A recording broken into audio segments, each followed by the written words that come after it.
Welcome to episode 18 of Poems and Trees. 18 is the numerical equivalent of chai, the Hebrew word meaning life.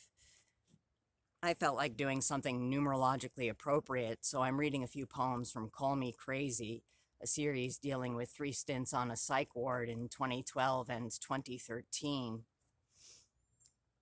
It wasn't obvious to my partner why that's appropriate, so I'll tell you. It's a series about wanting to die and choosing to live.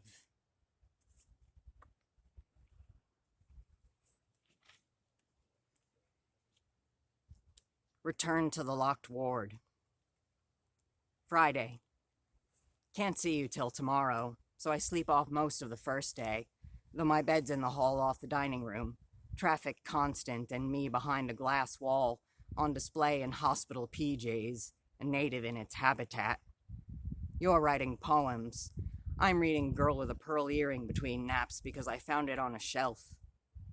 There's no poem in me, no will to harvest the fruit of suffering. I won't give God that satisfaction. Saturday. I wake desperate for jeans.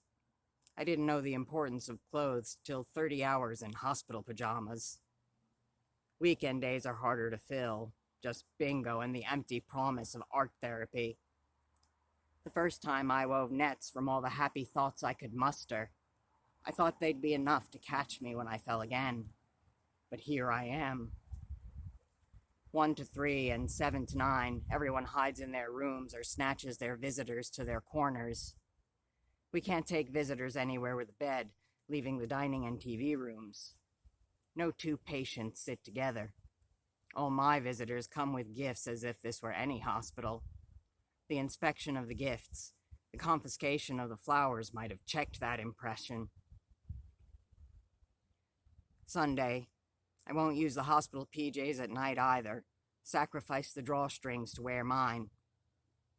During bingo, a guy from the other wing tries to woo me by promising to beat up my husband. He boasts the size of his income, his TV.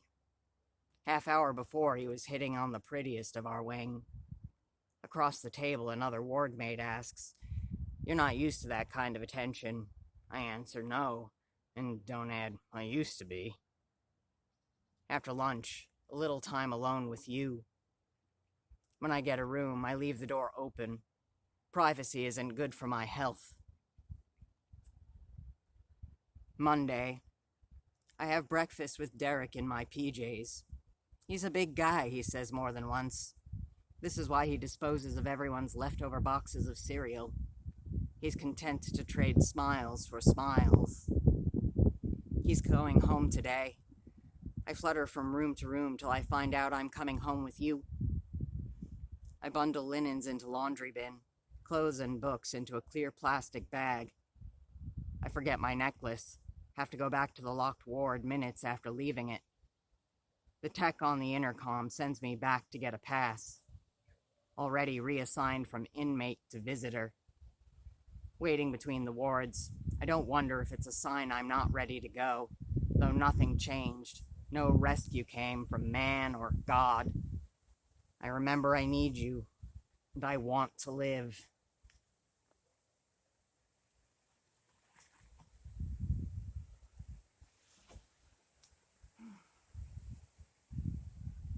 The other ward. Mr. Samuel Mouth of God's professional descendants deliver visions of presidents from outer space, koan-shaped insults. It's my first time on the other wing of the locked ward, the one you thought was probably for the violent ghosts.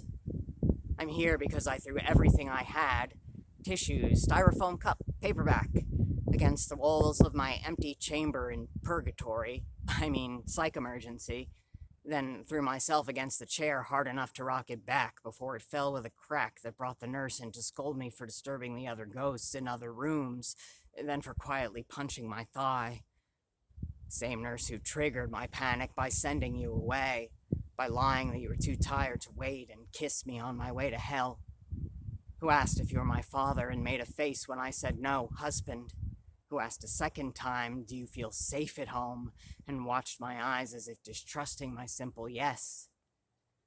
I couldn't speak to say, yes, I'm safe with the man who brought me here rather than let me kill myself. But who believes ghosts that claim they're not dead?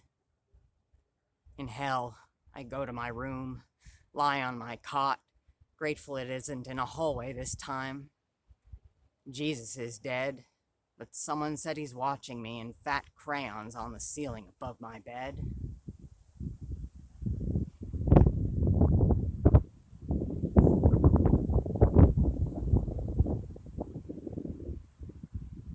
Consumers. In Binghamton, I had to call every endocrinologist in the book to find one who'd help me get on testosterone. Albany had a whole transgender support group off Lark Street.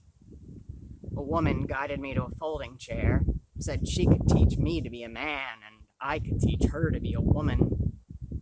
I was too polite to tell her she knew how to be a woman, and I knew how to be me.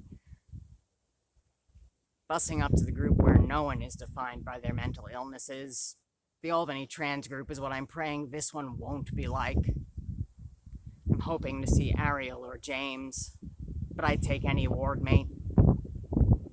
There's no one I know, so I talk to no one, except as required by the ritual icebreaker, the group recitation of rules. We are called consumers, as if consumption were a better basis for identity than illness. Walking around the darkened mall to the nearest bus stop, I remember James calling himself crazy in front of the nurse. We try not to use those kinds of words, she said. I'm too polite to tell the consumers, be whatever you want, just call me crazy.